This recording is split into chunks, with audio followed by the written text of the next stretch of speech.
We're going to begin now. I'm very honored to be introducing Professor Mary Case, Pia de Solenni, Professor Marianne Case, and Pia de Solenni and Ryan Anderson. And we're going to, each speaker will speak for 20 minutes. There will be no questions. They'll just sit down and we'll go to the next speaker. And then there'll be 10 minutes for questions at the end. Okay, so please don't raise your hand for questioning until all three have spoken, and then we'll take questions. Okay, so we're going to begin with Professor Mary Ann Case, who graduated from Yale College and Harvard Law School. She then taught law at the University of Virginia before taking up her current position as Arnold Schur Professor of Law at the University of Chicago. Professor Case teaches in feminist jurisprudence, constitutional law, sexuality, marriage, family law, sex discrimination, religious freedom, and European legal systems. Professor Case is also a theologian, having studied theological anthropology at the Ludwig Maximilian University of Munich with Elizabeth Gersman and Hannah Barbara Gill-Folkowitz. Please give a warm welcome to Professor Mary Ann Case.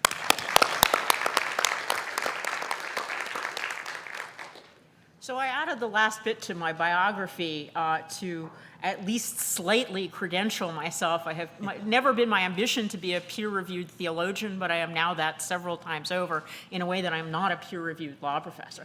I've been working on the Vatican's opposition to what it calls the ideology or theory of gender, motivated by two very different things. One is, as a feminist, a gay rights advocate, a proponent of the new reproductive technologies, I was interested in the way in which the Vatican, and in particular Ratzinger, later Benedict XVI, was focusing on secular law rather than catechesis or the approach to the people in fighting what he, as I will talk about in my presentation, had since 1983 been identifying as a coherent set of issues. He didn't have the word gender to attach to them until sometime in the 90s.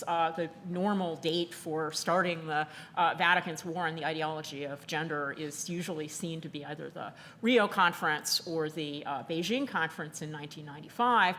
But I would argue that Ratzinger has it all, sees the interconnections between all aspects of sex, gender, and sexuality that it later calls an ideology of gender that early. And for me, Ratzinger is Hasatan, the adversary, in the sense that he and I see the world very similarly. The only difference is the normative spin. He is against all of these developments that I am by and large in favor of. And he amazingly attributes to me and people like me, feminists and sexual rights advocates, the power to destroy humanity. I would think that that would be seriously heretical. So he views people like me the way environmentalists view logging companies. They can clear-cut through, I can clear-cut through humanity the way they clear-cut through the forest, and his obsession, therefore, with secular law is the equivalent, I have argued, of an Endangered Species Act for the human being. But as I have also argued, and the second thing I come at this with is from my studies at the University of Munich and elsewhere, especially in medieval arguments about the equality of the sexes, most of what the doctrinal opposition to aspects of the ideology of gender Ratzinger focuses on in 1983, including that we are free, men and women, to develop ourselves free of our biological conditioning. He says, to say male and female, these should be outdated. The important thing is that we are merely human. I am wearing my human bracelet to show that that's indeed what I think. He attributes this initially to feminism. May I have your attention, please? The morning sessions are beginning now. Please make your way to the appropriate rooms at this time. He attributes this to feminism, saying that this was originally a benign instinct, but has gone too far, and opposes to this notion that men and women should be free to develop without stereotypes and without being limited. The doctrine, what has become to be the doctrine of complementarity. And the doctrine of complementarity, it turns out, is a radical innovation from the second half of the 20th century. It really doesn't become doctrinal until simultaneously Ratzinger and John Paul II bring it into the discussion. Sister Prudence Allen has now published 3 volumes, thousands of pages, trying to discover the origins of complementarity, and she does heroic work with Hildegard of Bingen, but can't quite get there. As it happens, everyone before the mid-20th century who thought that the sexes were equal thought that they were essentially the same. Certainly that souls did not have a sex, that there was no ontological difference between males and females. It used to be thought heretical to think that souls had a sex.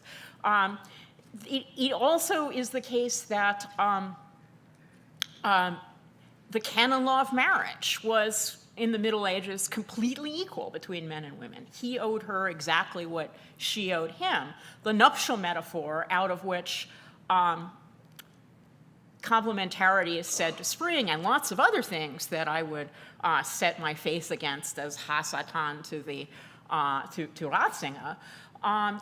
For example, the exclusion of women from the ministerial priesthood, and in the Southern Baptist confession with which the Catholic Church is cooperating, for example, in the Humanum Conference, the headship of men over women. Those analogies,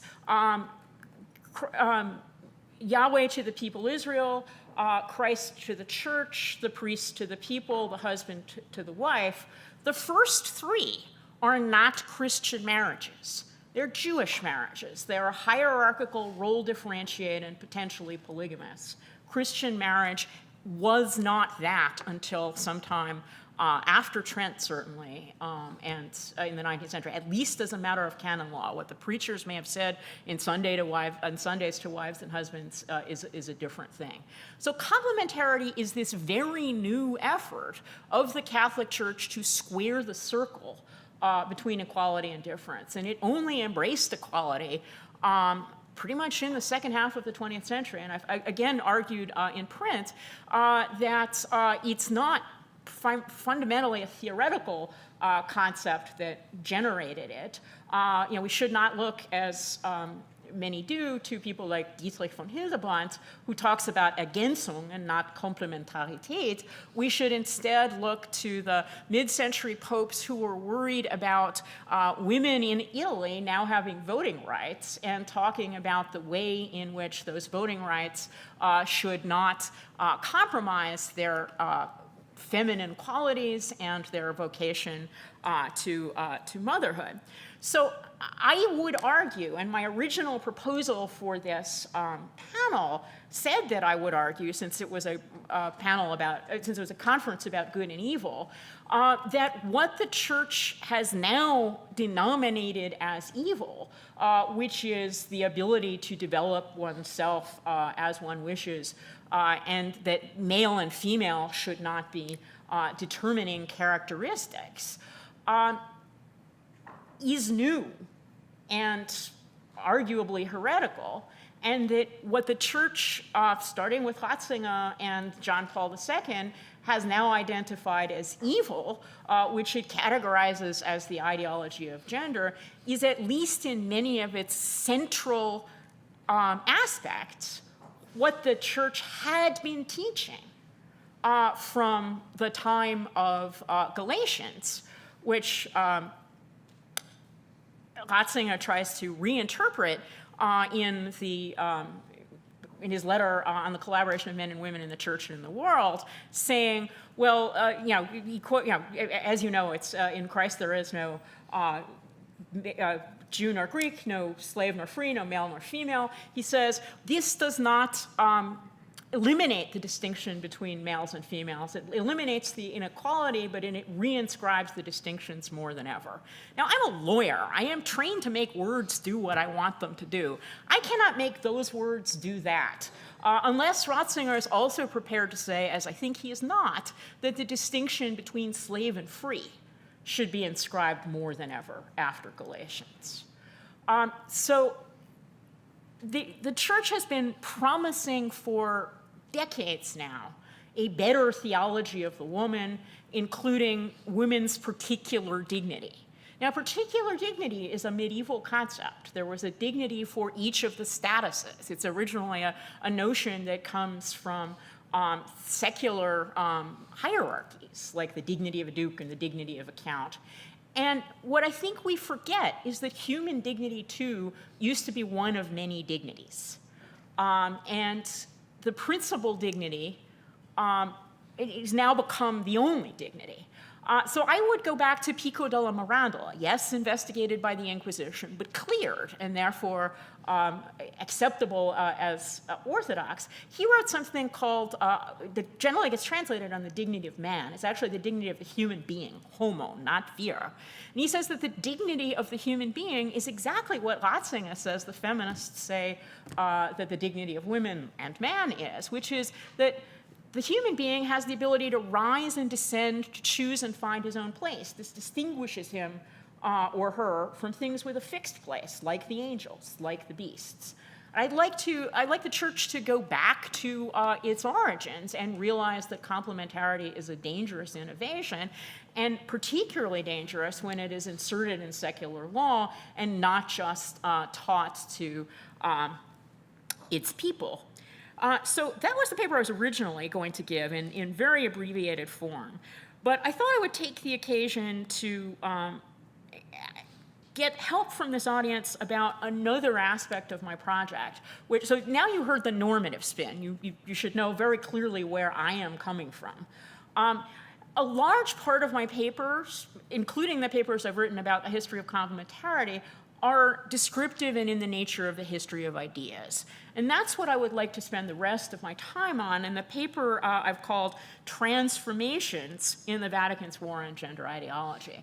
And I've been trying to basically find out what is it in particular that got Ratzinger in the Ratzinger report to see so clearly, even without the word gender, everything that he later includes and the church later includes under gender ideology. And what's particularly striking for anybody who knows the history of these debates is how much attention he pays not just to feminism, which I've talked about a bit already, but to trans issues.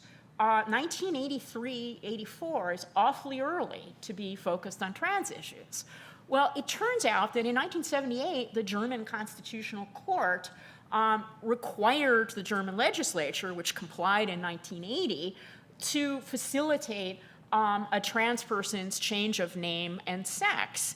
And its opinion rested on the free development of the personality.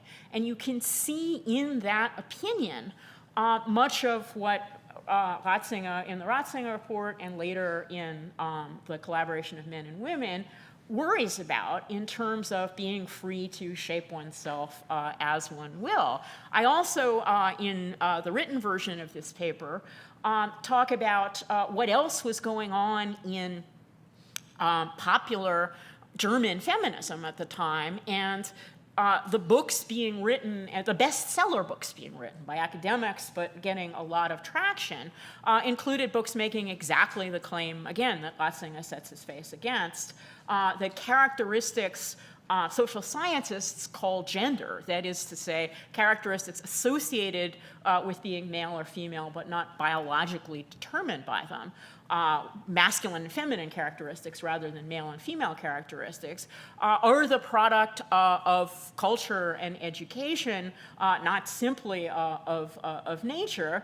And we should be free of stereotypes in living our lives. As I would argue, the medieval saints were free of stereotypes, both about what they wore and what they did, and how they behaved, so that the back formation by people like Alice von Hildebrand of the medieval saints into complementary couples, brother and sister, Benedict and Scholastica, friends Francis and Clare, mother and son, really bears no resemblance to previous hagiographies that never talked about them in terms of modeling complementary gendered characteristics. In any event, this is where Ratzinger is coming from, very much locally the situation in Germany. And I would argue that Francis, who I had hoped would not sign on to the war against gender ideology when he said things like, we have to start talking about what he at that point described as a series of disconnected things like abortion and homosexuality. I thought Francis would do better, but Francis turns out to be worse from my perspective on the issue of gender ideology for several reasons. First, because he's brought in this new anti-colonialization line. It wasn't original to him. Marianne Glendon talked about gender as colonization in Beijing, and in very much the same way Francis did, in that he was in that both of them were talking about conditioned aid to third world countries, aid conditioned on particular educational missions with respect to sex, gender, and sexuality. But the other thing Francis has done is, because he is individually nice to individual gay people and trans people, has made it more acceptable to condemn the idea of the gay or the trans person being accepted, and the law of the gay or the trans person being accepted. Francis is unequivocally, I think, worse on women when he says, the idea of women cardinals is a joke.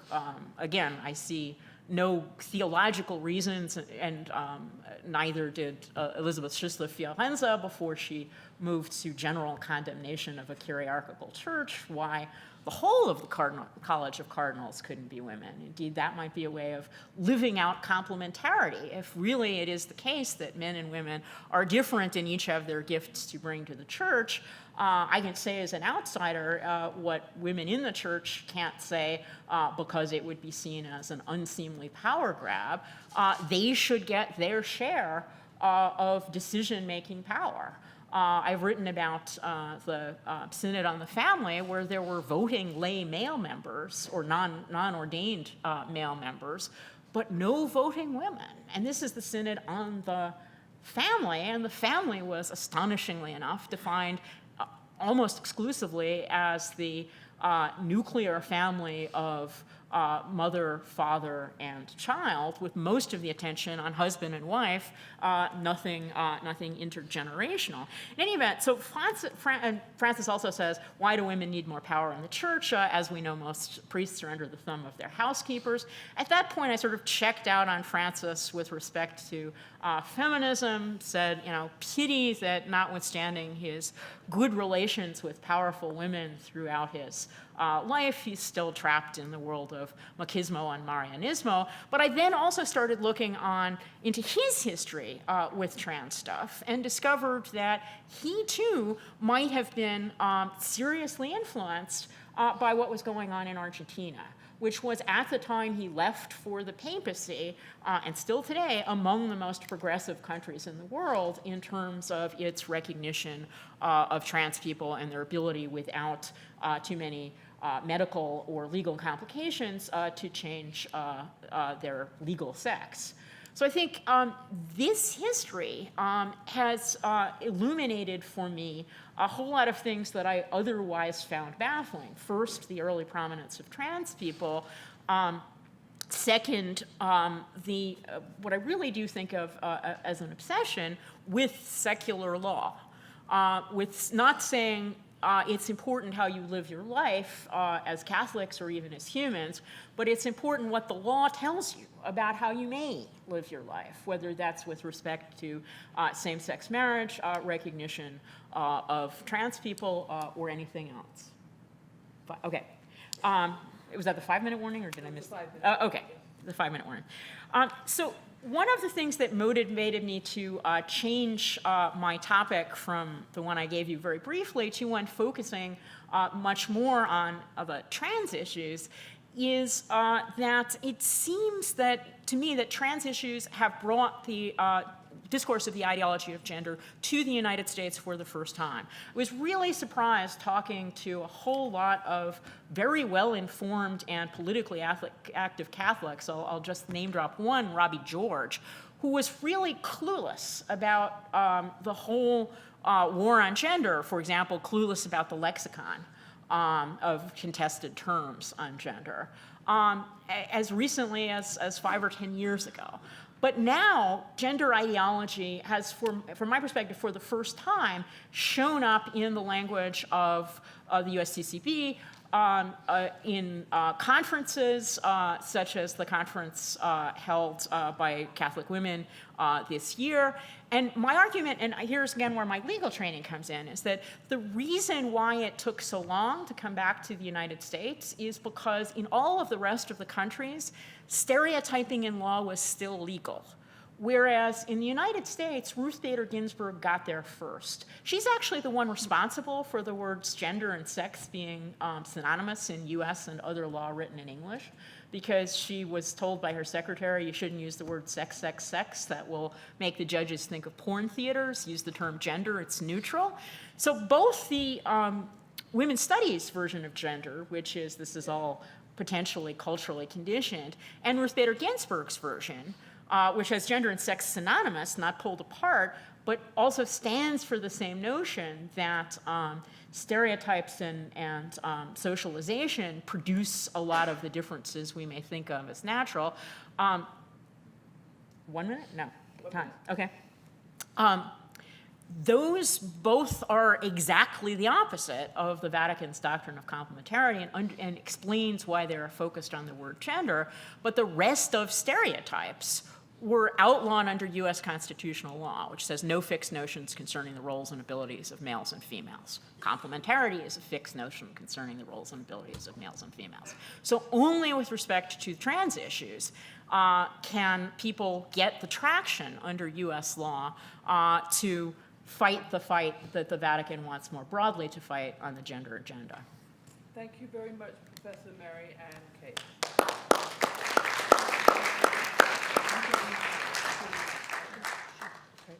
I'm very glad to introduce Pia de Solenni.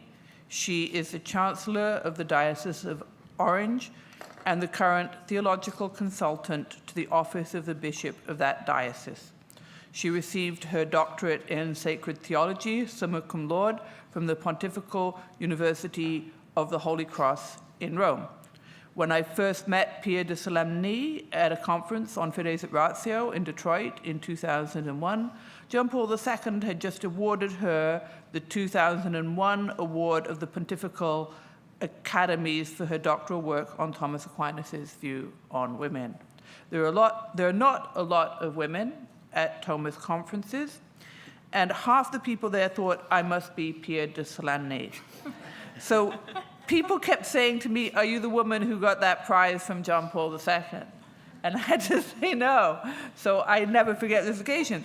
So I am especially proud to be introducing her today.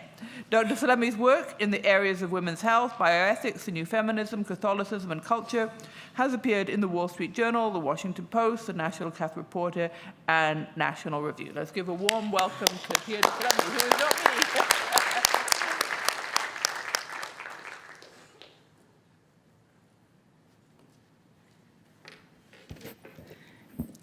Good morning. It's wonderful to be here with you all today.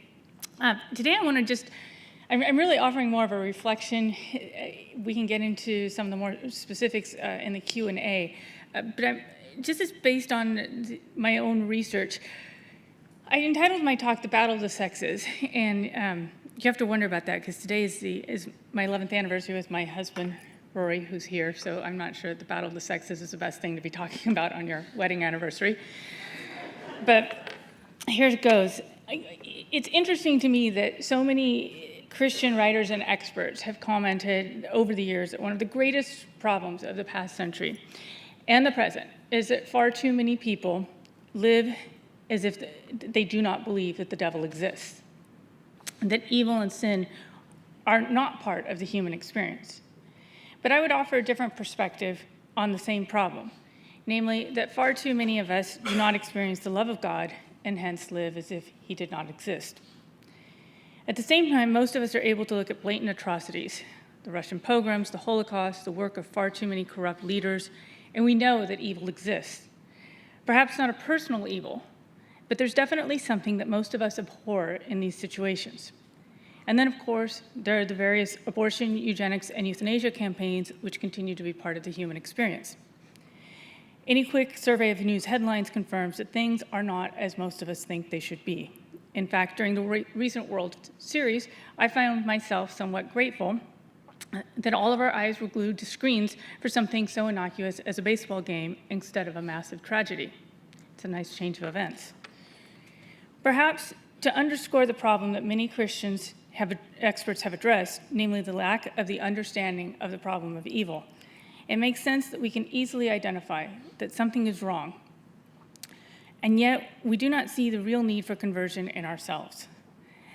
This becomes all the more interesting when we examine the Judeo-Christian traditions of how sin entered the world on a personal level, not on a massive level. I've no doubt that the devil is behind various tragedies which cause a collective gasp, perhaps even a momentary return to some practice of religious faith, and sincere outpourings of goodwill. But I am also struck by the fact that the devil started on what seemed to be a much smaller scale when he introduced evil into the human experience. After all, evil entered the human experience in the context of an intimate relationship, the first marriage. There are 2 points that I'd like to consider in this reflection. First, by his action, the devil distorted reality. He struck at the core of humanity, namely marriage and family. Second, in so doing, he also distorted the reality of sexual differentiation, such that the proverbial battle of the sexes has raged since the very earliest days of humanity. Thus, the differences between woman and man have been seen as innately contrary to each other in every society or culture, resulting in the masking of the intrinsic goodness of femininity and masculinity. The book of Genesis gives 2 basic accounts of the creation of man and woman. In chapter 1, we read that God created man in his image. Male and female, he created them. And he gave them a command, to be fruitful and multiply, to fill the earth and subdue it, and to have dominion over all the other material creatures. When I teach this section to students, I have them note that this command comes before the fall. In other words, something specifically fruitful was intended in the union of man and woman from the very beginning. Death and suffering had not entered the world yet. So people did not need to have children in order to have a replacement population, in order to have people to work on the farm, or taxpayers, or to pay into Social Security, or whatever other social project. God's vision of this communion was that it would be fruitful from the very beginning. The second chapter of Genesis gives a more personal account of creation. Here, God forms the man, that is the male human person, out of human dust and breathes life into his nostrils. He places man in the Garden of Eden. But noting that the man is alone, he creates a helper for him. He creates the animals and gives them to the man to name, but the man is still alone. Among the animals, there is no helper for him. Most of us know the rest of the story. Even though he was in Eden and had been given this work to do, he was still alone. At first glance, we might think that God made the mistake, not understanding that the animals would not suffice as a helper to the man.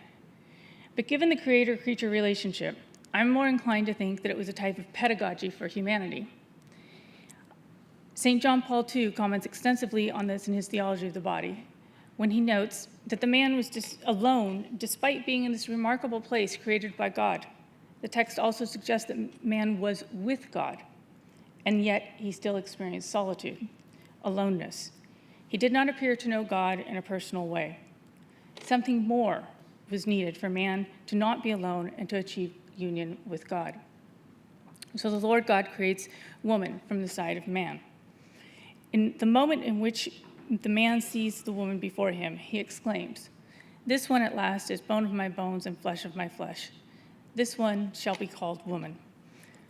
For out of man this one has been taken." And as the St. John Paul notes, it's not until man sees the woman that he is able to name himself. Namely, he does this in relation to her. He knows himself, and presumably she herself, in relation to the other. This indicates a lot about how far the human relationship was from union with God and how we need others in order to know ourselves and to know God.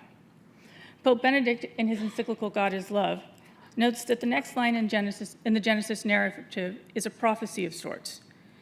This is why the man leaves his father and mother and clings to his wife, and the two of them become one body. In other words, this is what God intends for humanity. Now, as an aside, I'll mention Paul Mankowski, the Jesuit scripture scholar, has a wonderful essay in Remaining in the Truth of Christ, where he talks about how countercultural this was for the Mediterranean cultures at the time. That, in fact, a woman would be taken into a man's family. And yet this enunciation, the enunciation, not annunciation, this enunciation, that the man leave his father and mother and go to his wife and cling to her to form this new family was actually countercultural. I have a whole list of countercultural examples in the Bible, but that one is one of my favorite. Now, at this point, the Bible's given a holistic view of the creation of man and woman. Scripture abruptly turns to the fall. The first 2 chapters are dedicated to the creation of the world. Now destruction quickly enters the narrative, with the devil in the form of a serpent.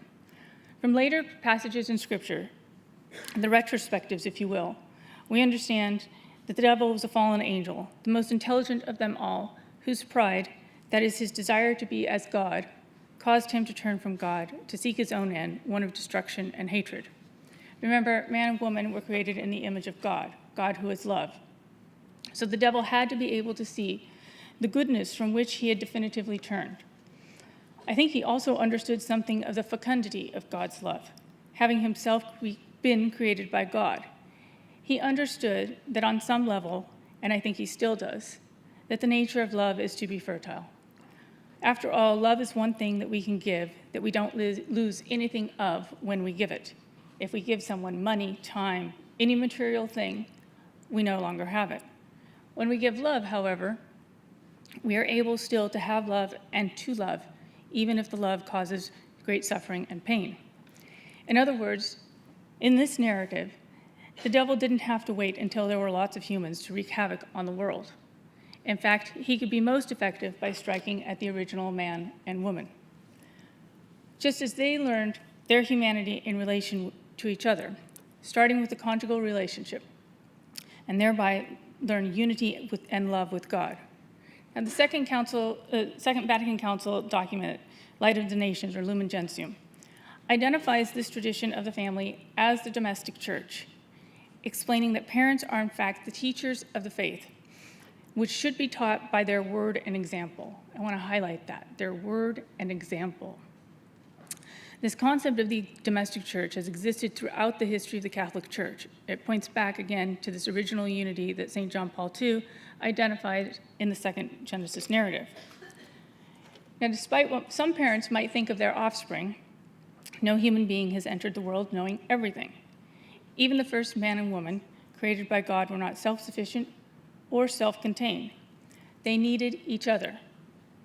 Similarly, every human person is born, lives, and dies needing others. When the devil approached the first parents, he compromised the first church, the school of humanity, where we learn what it means to be human. The story of Cain and Abel, the first children, certainly confirms the trend in family of origin theories widely accepted today. Woundedness in the parents leads to woundedness in the children, often magnified beyond the initial lack. And thus the sins of the fathers are visited on their children. The broken state of original unity followed Adam and Eve out of the Garden of Eden and shaped their children, affecting all of humanity, including ourselves, much in the way that an untreated addiction can haunt generations in the same family. Without healing, we are not able to experience God's love as it truly is. St. Thomas taught that mortal sin, that is, the deliberate turning away from God, changes the mind. The reason is obscured, especially in practical matters. The will is hardened to evil. Good actions become more difficult, and concupiscence more impetuous. In other words, in attacking this first school and introducing sin, the devil essentially changed our experience of reality. And again, as an aside, this is something I think that's increasingly borne out in the research on addictions, that people in active addictions have actually changed their experience of reality. So that's separate, just an aside.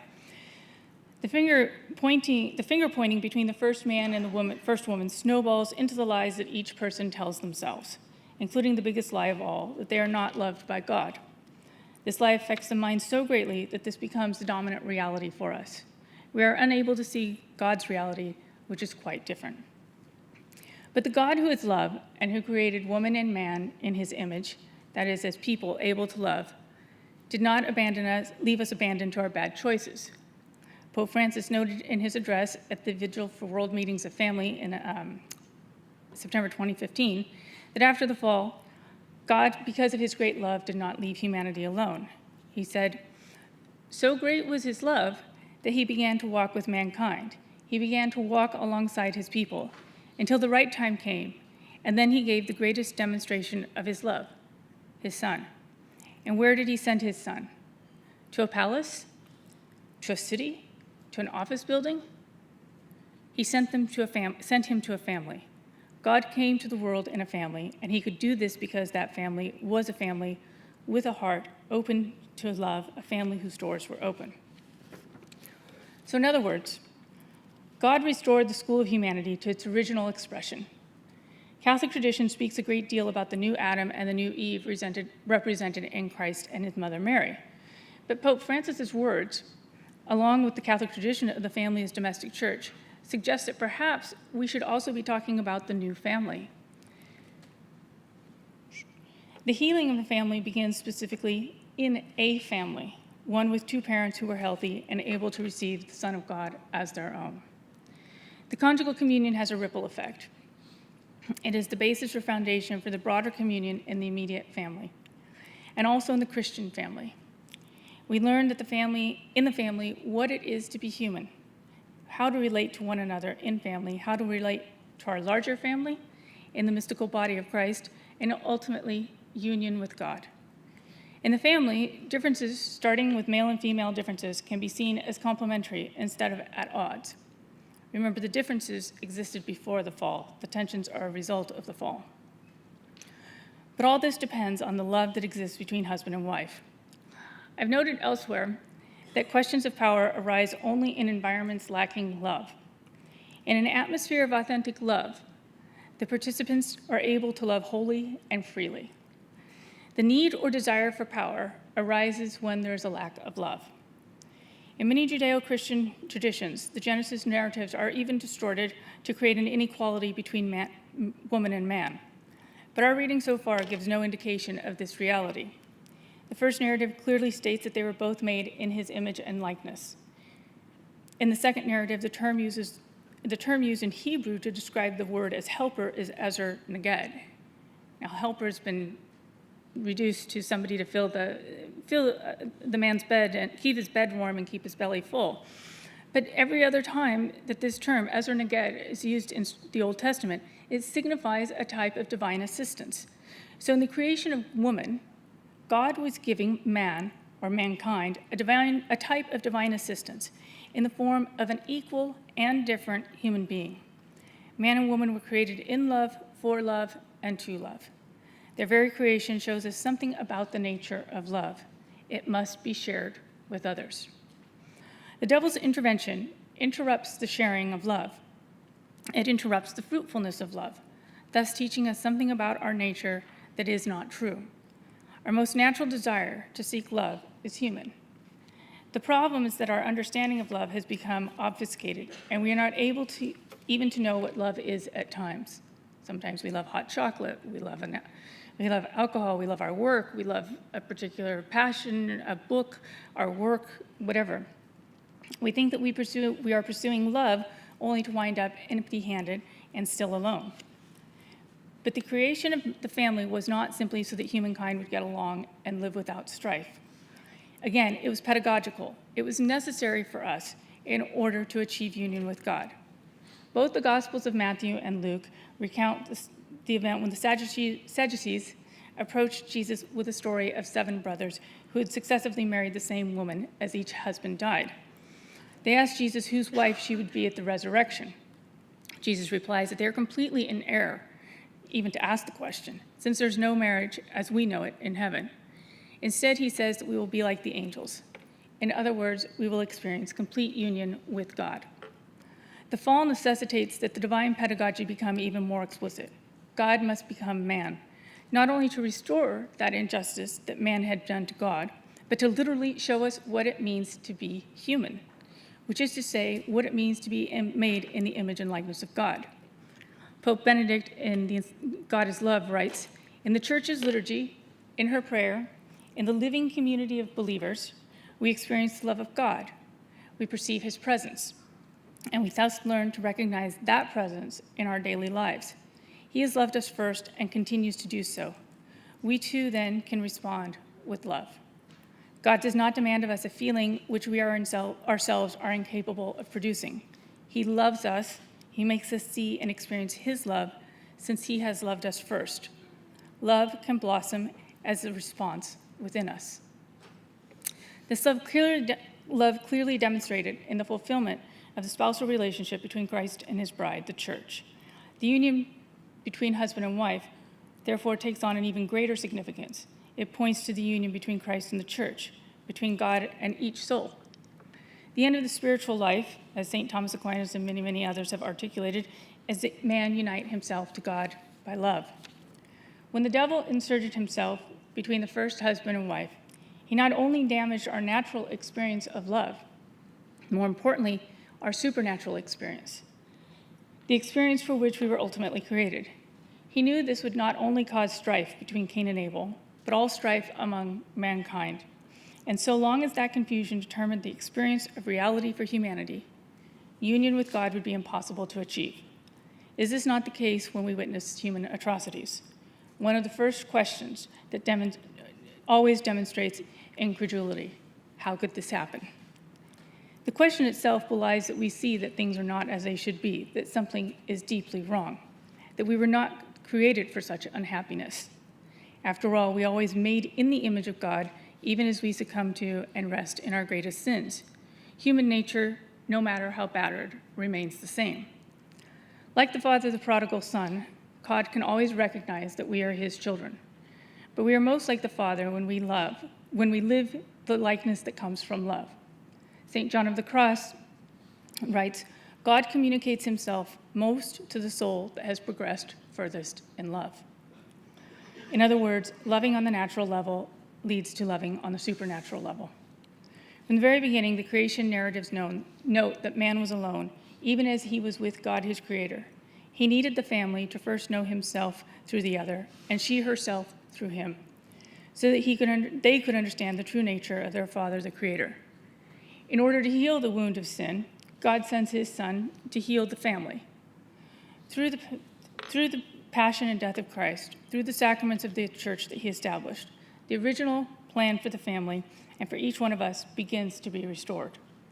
Now a woman and man can be healed so that the marriage bond and the family may render what they were intended to do, to bring about union with God, to bring forward not the reality that evil exists. We all know that on some level, but the reality that we are loved in a way that determines our very nature. Thank you.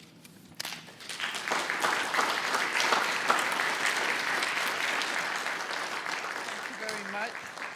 I'm now very pleased to introduce Dr. Ryan Anderson, the William E. Simon Senior Research Fellow at the Heritage Foundation and the founder and editor of Public Discourse, the Journal of the Witherspoon Institute of Princeton in New Jersey. Dr. Anderson is a Doma. He earned his doctorate here at Notre Dame in political philosophy. We are always glad to welcome Domas home, even when the dissertation is called Neither Liberal Nor Libertarian, a natural law approach to social justice and economics. So welcome home. Dr. Anderson is currently working on the weirdly neuralgic topic of gender identity. Of his many publications, I mentioned two: What is Marriage, Man and Woman, A Defense, and more recently from Oxford University Press, Debating Religious Liberty and Discrimination. Dr. Anderson wrote this last book together with John Corvino, who takes the opposite stance to his own. His strongest tactic is perhaps mastering the art of amicable and friendly disagreement. Dr. Anderson's next book is When Harry Became Sally, responding to the transgender movement. That will be published in February. So a warm welcome.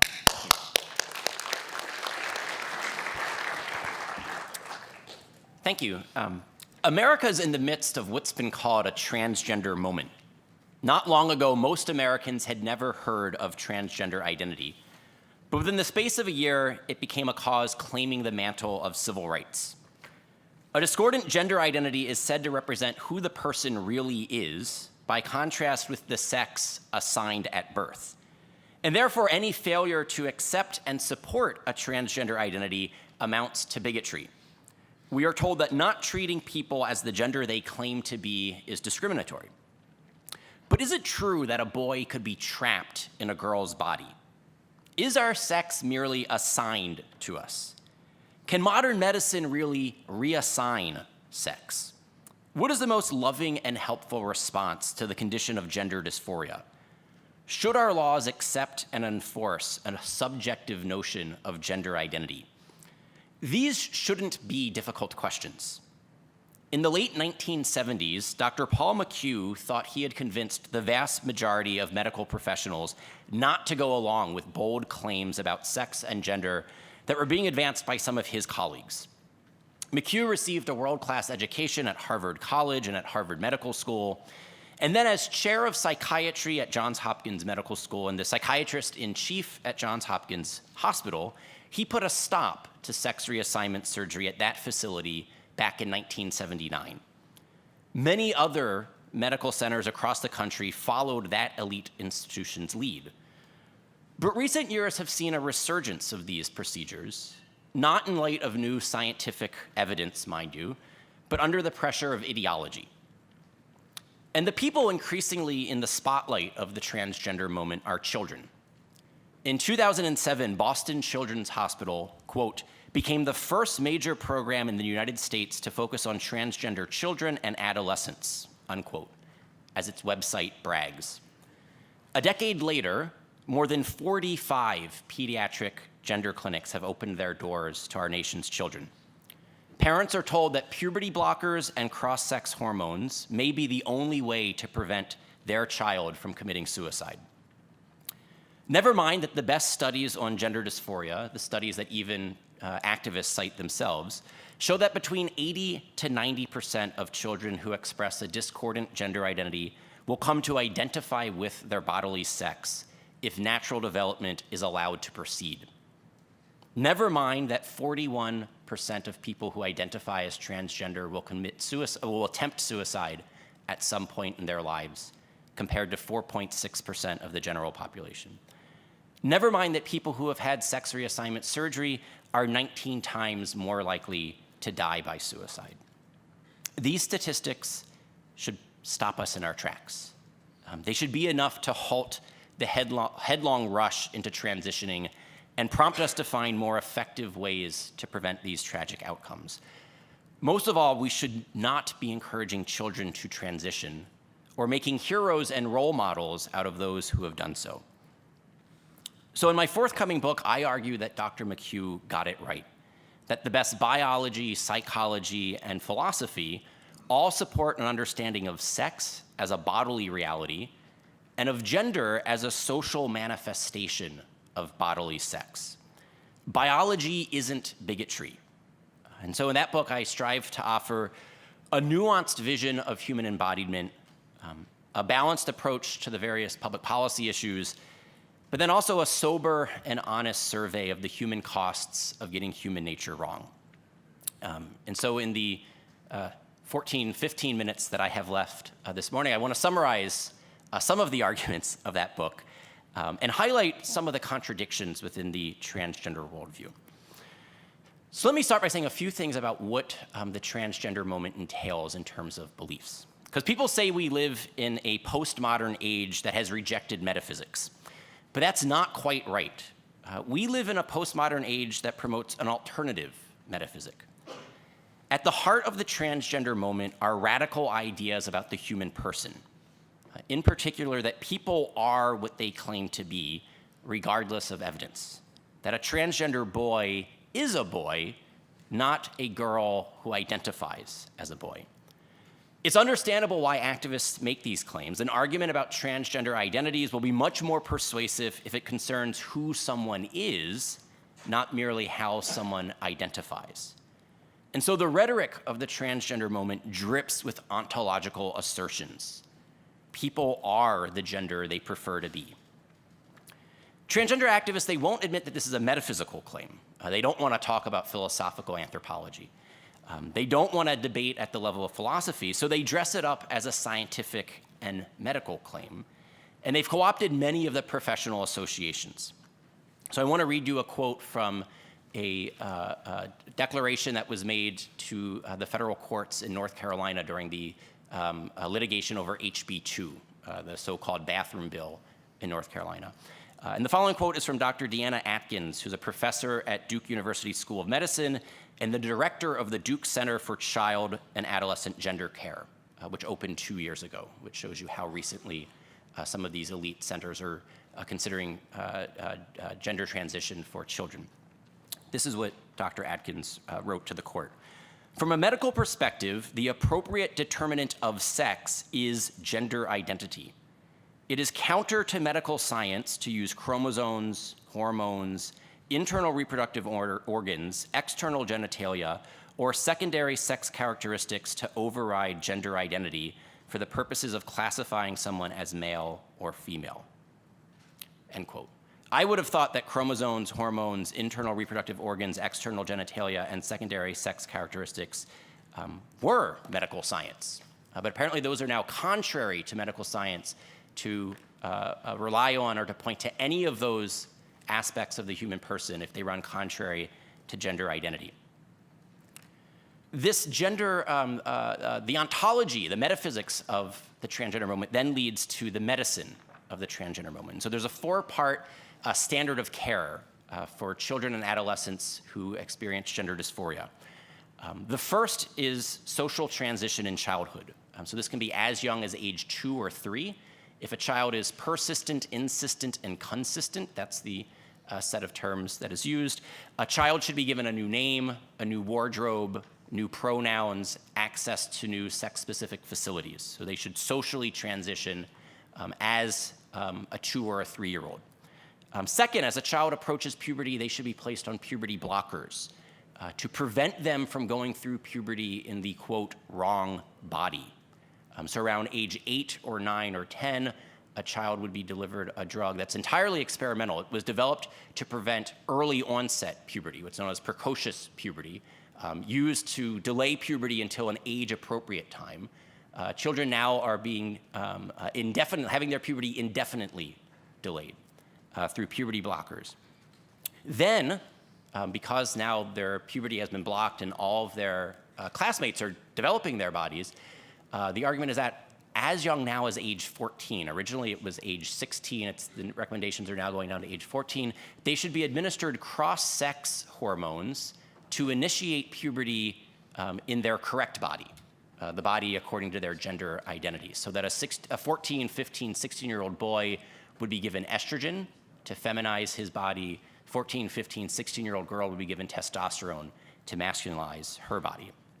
And then fourth and finally, at age 18, standard of care suggests that for those who opt for it, surgical sex reassignment. And that could include top surgery or bottom surgery or both. I won't get into the details here. Enough to say that this is not the type of thing that can be reversed. And for the people, the hardest part of the book to research and write was a chapter on people who have detransitioned. I won't say any more because I'll choke up. Okay, so now, philosophical contradictions within the transgender worldview. And what I want to highlight here is that the vast majority of people who suffer gender dysphoria, and even the vast majority of people who identify as transgender, are not activists of any sort, let alone transgender activists. Many of them are victims of the activists, especially those who have felt pressured into transitioning, especially those who have now detransitioned. Many of them know that their gender dysphoria does not mean that they're the opposite sex. And so they reject the transgender worldview, even as they struggle with their gender identity. So what I want to focus on this next section is the transgender activists and distinguish that from people with gender dysphoria or people who identify as transgender. Many transgender activists are, quote, cisgender. So you can embrace the transgender worldview whether you're transgender or cisgender. But here's my best take on what this worldview looks like. The transgender worldview combines a new form of the ancient philosophy of Gnosticism, in which the real self is something other than a material body, while at the same time embracing materialism, in which nothing but material bodies exist. It relies on rigid sex stereotypes, in which girls play with dolls and boys play with trucks. Yet it insists that gender is purely a social construct, and thus that there are no meaningful differences between man and woman, all the while insisting that gender identity is real and meaningful, but human embodiment is not. It embraces a radical expressive individualism, where people should be free to do whatever they want to do and define the truth however they wish it to be, but it enforces a ruthless paternalism to coerce anyone who dares dissent from transgender ideology. And so a series of questions to think about. If gender is a social construct, how can gender identity be innate and immutable? That is, how can one's identity with respect to a social construct be determined by biology in the womb? And how can one's identity be unchangeable, be immutable, with respect to an ever-changing social construct? So the challenge for those who embrace a transgender worldview is to offer a meaningful definition of gender and gender identity independent of bodily sex. But what does it even mean to have an internal sense of gender? What does gender feel like? Apart from a body, what meaning can we even give to the concept of sex or gender? And thus, what internal sense can we have of gender? To put this more concretely, apart from having a male body, what does it feel like to be a man? Apart from having a female body, what does it feel like to be a woman? And how would I know if I felt like a woman? There's an epistemological question here. To put this even more poignantly, what does it feel like to be both a man and a woman? Or to be neither? Because the transgender activists want to say that sex and gender are a spectrum, so one can be a man, a woman, both, neither, or something else altogether. What does that internal sense feel like? But in addition to the epistemological questions, there are ontological questions. Why should feeling like a man make someone a man? That is, why do our feelings determine reality on the question of sex, but on little to nothing else? After all, our feelings don't determine our age or our height, and very few are the people willing to go along with Rachel Dolezal, a white woman who identifies as black. If someone who identifies as transgender is the sex with which they identify, why isn't someone the race with which they identify? And what about people who identify as animals, or able-bodied people who identify as disabled? Do all of these identities determine reality? And if not, why not? And should all of these people receive medical treatments to transform their bodies into accord with their minds? Species reassignment surgery for trans species people, amputations for trans-abled people. So the question is, why embrace a transgender reality, but not a transracial, a trans species, or a transabled reality? I know we have theologians in the room, so I will tread lightly in this next paragraph. But gender identity, to me, can sound a lot like religious identity. That's to say that these are identities determined by beliefs. But just like religion, those beliefs don't determine reality. Someone who identifies as a Christian believes that Jesus is the Christ. Someone who identifies as a Muslim believes that Muhammad is the prophet.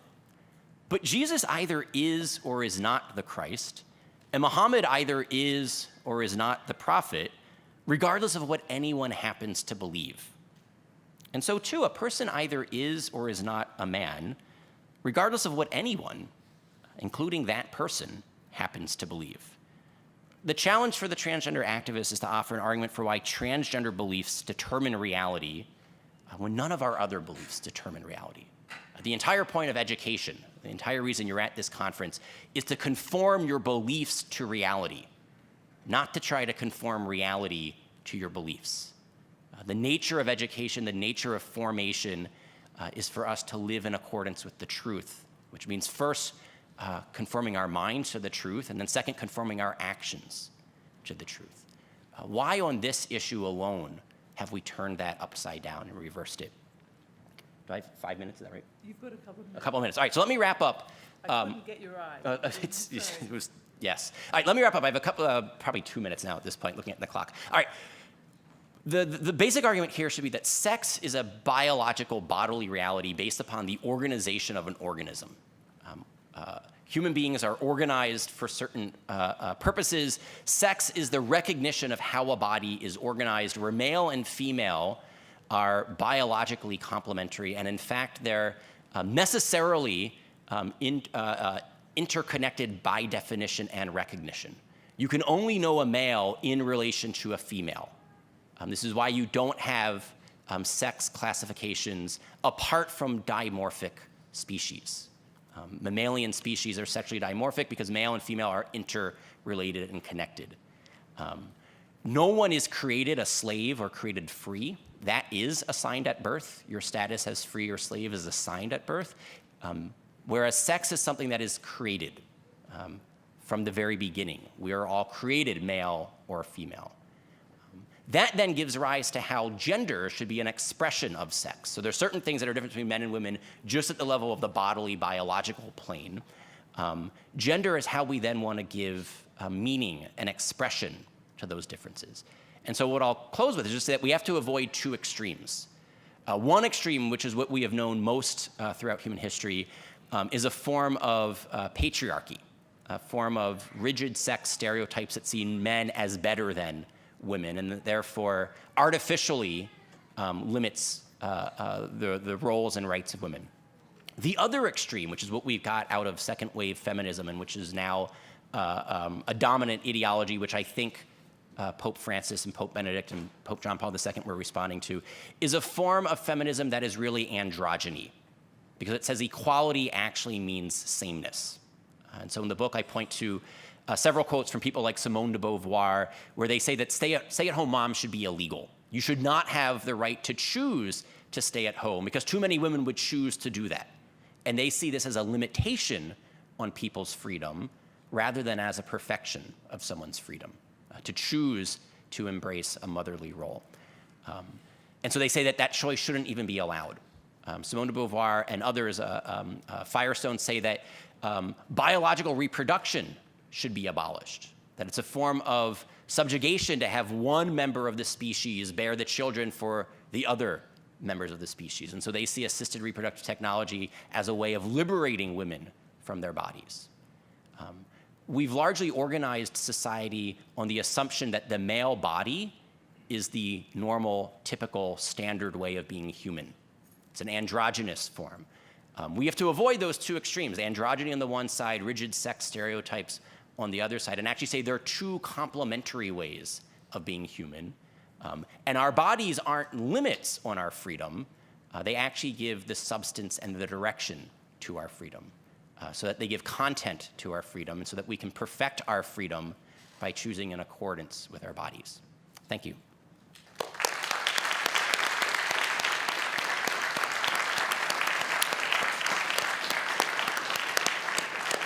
Thank you very much to all three speakers for three wonderful, very thought-provoking papers. If you'd like to step up to the microphones, we can take questions. I've got Dr. Frank here first at the microphone. Thanks. Thanks, Francesca. I'm Matt Frank of the Witherspoon Institute. I have a question for Ryan. And that is, I wonder if you deal in your book with the most recent change in the Diagnostic and Statistical Manual of the American Psychiatric Association, which changed, I guess it's the DSM-5 now.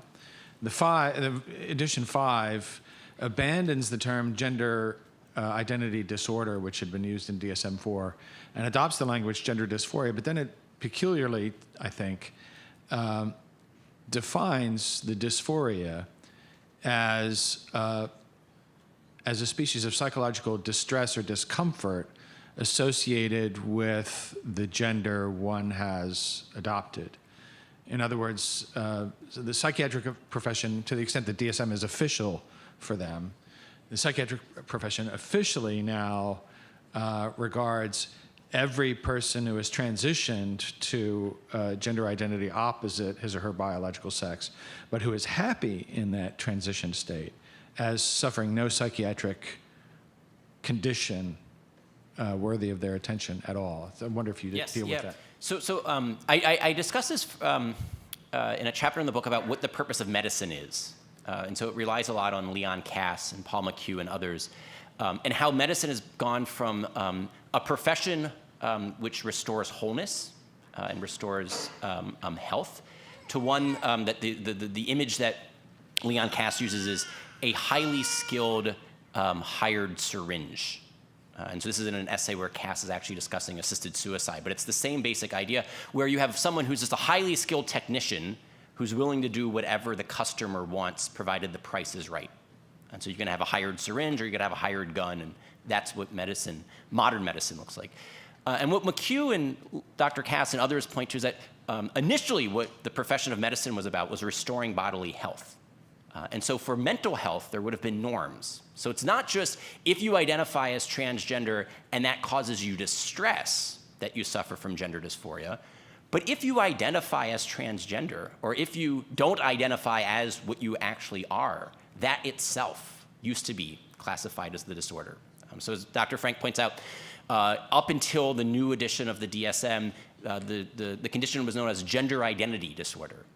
And it was a psychological disorder for anyone to think that they were actually the opposite sex. Because that's a sign that your feelings and your thoughts aren't working properly. Right? Your feelings and thoughts should bring you into contact with reality, and you should feel comfortable in your own body. And if that's not happening, something's gone wrong, and medical professionals should dedicate themselves to figuring out how they can help people in that condition. That's now been redefined as gender dysphoria, where the condition of experiencing a discordant gender identity is not the diagnosable disorder, but it's the distress that one may feel that is. And I think this is part of a larger attempt to say that distress is not from the identity itself, but it's from the stigma and the rejection of the culture at large. And then also you need a diagnosable medical condition to then have insurance pay for sex reassignment procedures, whether hormonal or surgical. So in order for this not just to be a cosmetic operation, but to be a medically necessary operation, you would need the diagnosis to then be able to have access to the health insurance funding for the treatment. Thank you. This lady here, thank you. Thank you. We'll be very quick. This was very helpful. First time I heard the gender and what it entailed was 15 years ago at UN, at Child Plus 10. So I'm not completely surprised with the outcome of, putting it in practice, literally in education, politics, everywhere. This has been coming in a huge wave. So now I work with youth and young adults. How do I try to make them understand this, of course, with a Catholic perspective, but also human, because everything around them is telling me completely the contrary, and we want to be charitable, of course, but we also want to be firm in knowing that what we know is the truth. Thank you. Is your question for any one of the speakers? Yes, any of the speakers. Yes. Professor Pia, would you like? I'm going to defer to Ryan, and then I'll follow up if I want to add to it. Briefly, what I would suggest is that you want to help people understand that their bodies are not accidental to who they are. That we take the incarnation rather seriously, and we take human embodiment rather seriously. And it's not. This isn't just like the machine. We're the ghost trapped in a machine where our body is like raw material to be created and recreated at our will. That actually we will find most happiness and greatest fulfillment when we embrace our bodily selves, and then when we live out the potentials that they create for us. So if you're working with young children, the trajectory here should be boy develops into man, becomes husband, becomes father, if marriage is the vocation of that individual. Girl develops into woman, becomes wife, becomes mother. Right? That's the trajectory that our sexed bodies make possible. If we were an asexual species, marriage, sexual reproduction, mothering, fathering, those wouldn't be part of our realities. They're part of our realities precisely because we're sexually dimorphic.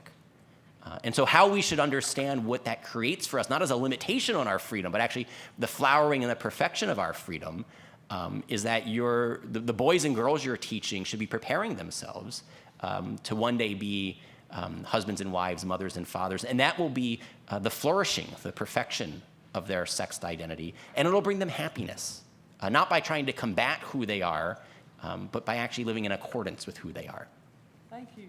This lady in gray. I actually do have an answer to this question, since it was asked of all of the panelists. So I think actually the Catholic Church has wished upon itself the trouble it is now having with what Ryan is calling the transgender moment by setting its face so strongly against the dismantling of sex stereotypes. And I think there's a confusion that Pope Francis very often exhibits, and the people I know who from a Catholic perspective have, for example, in France, opposed the textbooks in 2000, I think it's 11 or 13, the people who have opposed the Estrella report, the people who have opposed what the French call the ABCs of equality.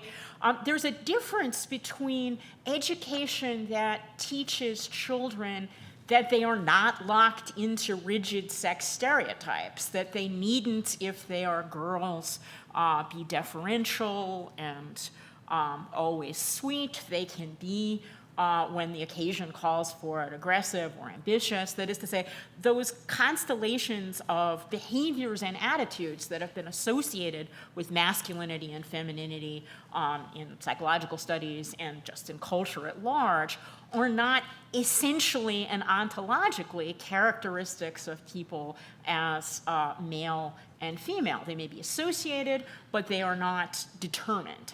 And I think so there's a difference between what Pope Francis worries about, which is French education telling a boy he can grow up to be a girl, and what actually goes on, which is French education and things like the day of the dress, saying just because you're a boy doesn't mean you necessarily can't assume all the behaviors and superficial appearances associated with femininity. I mean, as it happens, trousers, if you look to the ancient Greeks, were associated by the ancient Greeks with the Amazons, and it was considered unmanly to wear trousers. A man would wear what we today would call a miniskirt, a chiton, so you might see his genitalia. So I think if the church would embrace what Ruth Bader Ginsburg and others have called for, which is the dismantling of sex stereotypes, it would not have the problems and we as a society would not have as many of the problems as we do with children who think that they have to change their sex in order to exhibit behaviors culturally and normatively associated with the other sex. Thank you very much. The lady in gray. Thank you. I guess I have maybe more of a theological comment and question for Mary Ann. If I understood correctly, you presented Galatians chapter 3, verse 28 as a sort of source for a normative analysis with regards to how the church should understand femininity and masculinity. That Ratzinger's reading is that insofar as Jew and Greek, free and slave, man and women are sort of connected, and using Ratzinger's terminology, a corporate personality of Christ that eliminates the distinction between man versus woman. So I'm just wondering if you could maybe speak a little bit to sort of two other longstanding interpretations, Jesus' own in the Gospel of Matthew. Word after underline. Two underline.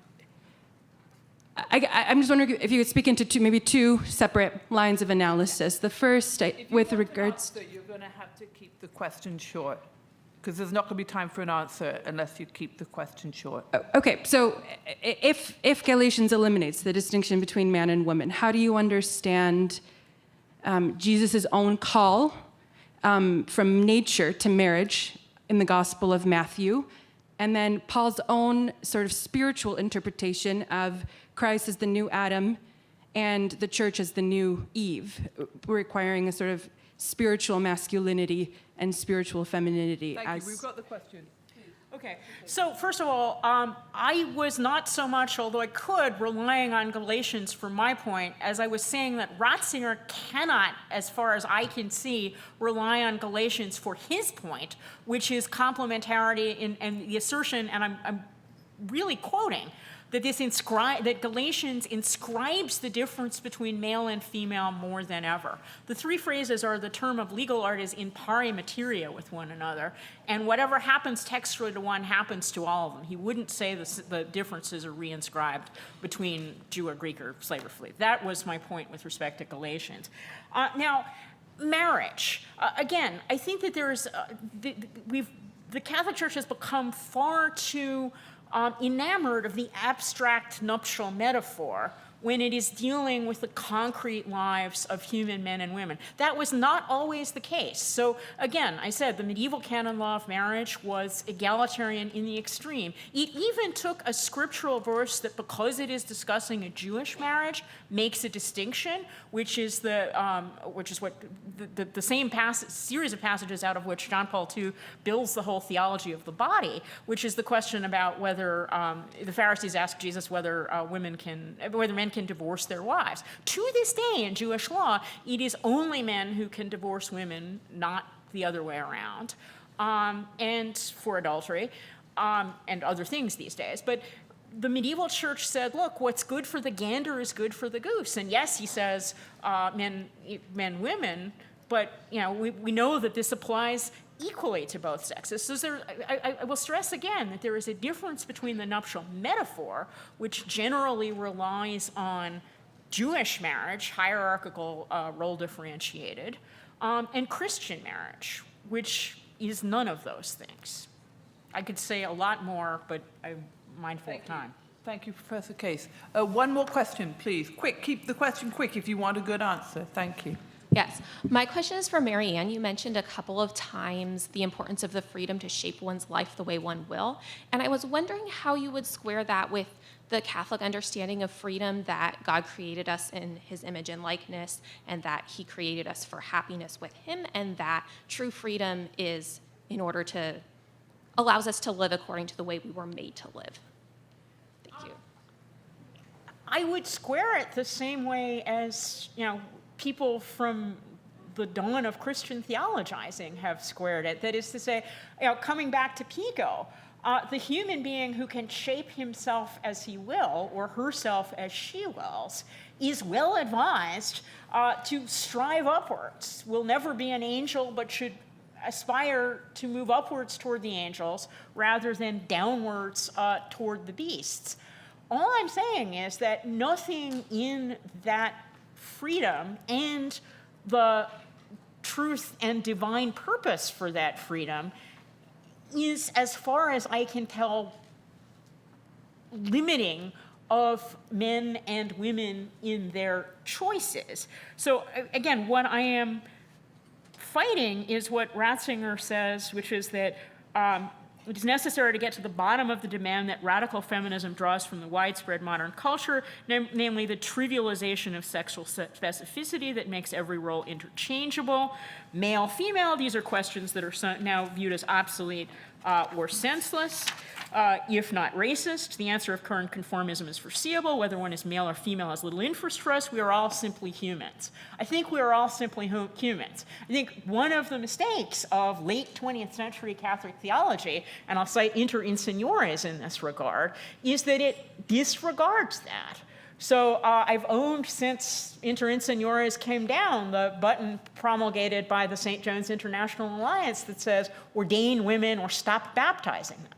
Because the theology was that Christ images each of us, and by that token we are saved. It is by virtue of Christ's humanity, not his masculinity, that we are saved. So Christ images us, but Inter Insignores, which excluded women from the ministerial priesthood, says women can't image Christ. Well, if women can't image Christ, then maybe Christ can't image women, therefore ordain women or stop baptizing them. By the way, this was a heresy in the Middle Ages and the early modern period. There were people who said, yes, it's absolutely right, women need their own savior too. And some of them said, I know her and she lives down the street and her name is Joan.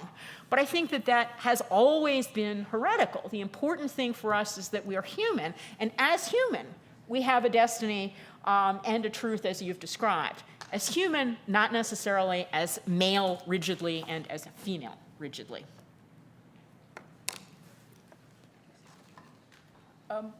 Yes, if you'd like to respond to each other, yeah, go ahead, Ryan. So my take on what Ratzinger and John Paul II were trying to do was responding to the overreaction of the second wave feminist movement.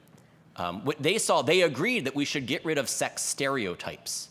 But they don't think that our human embodiment as male and female is itself a stereotype. And so that what they saw as the second wave feminism of throwing the baby out with the bathwater, of saying anything that is distinctively feminine is itself a stereotype of woman.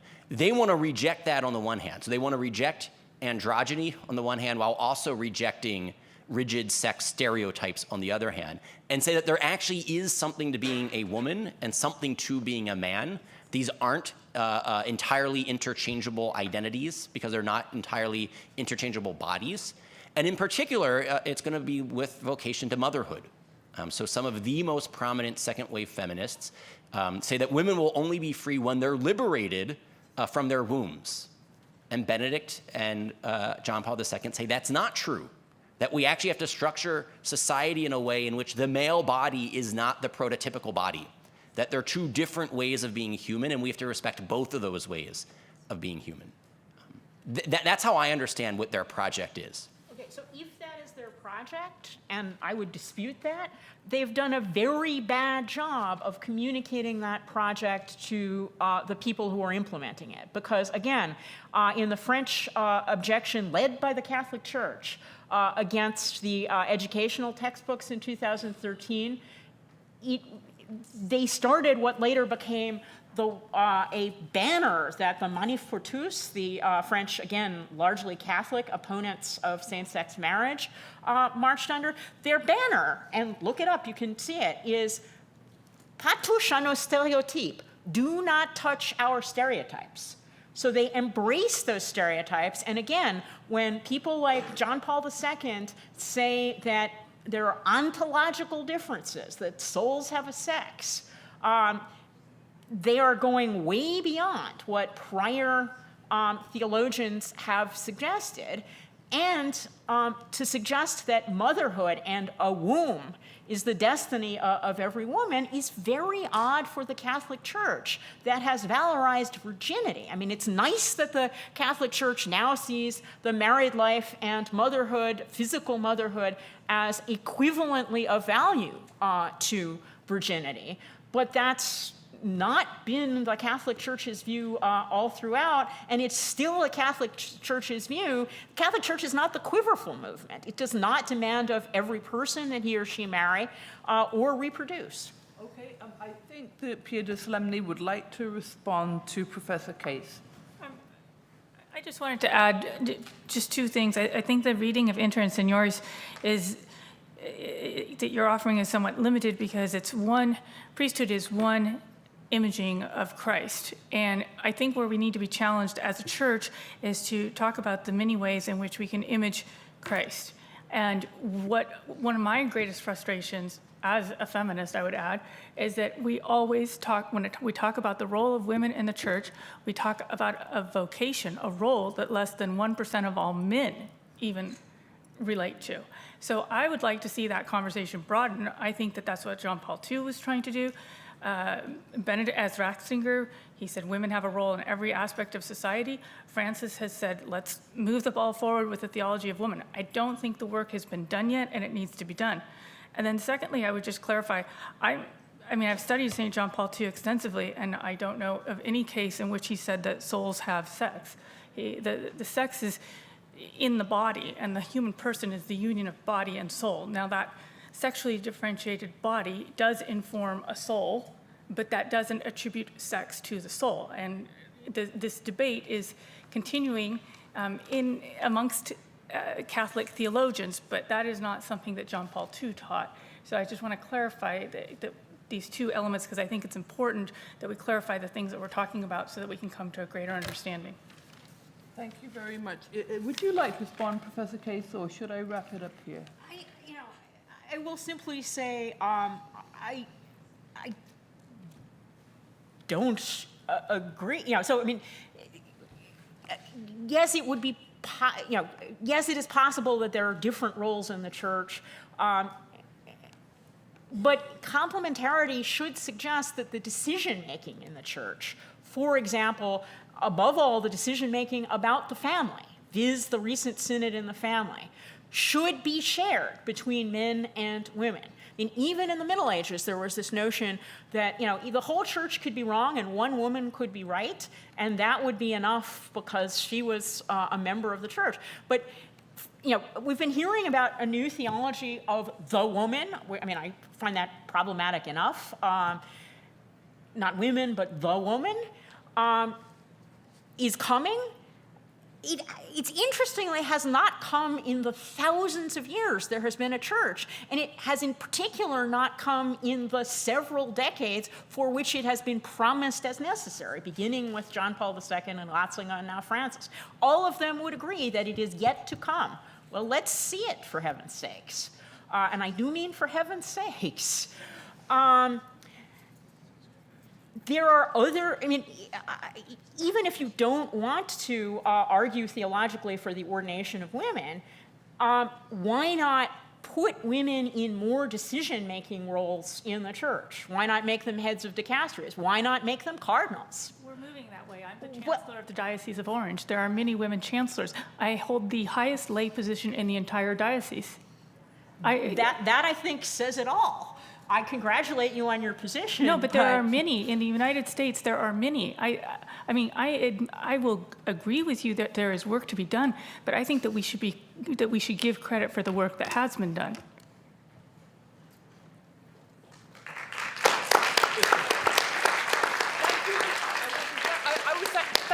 Thank you very much, Professor Case, Dr. Anderson, Dr. Solenni. Thank you very much. A really great conversation. I hope we can continue it outside.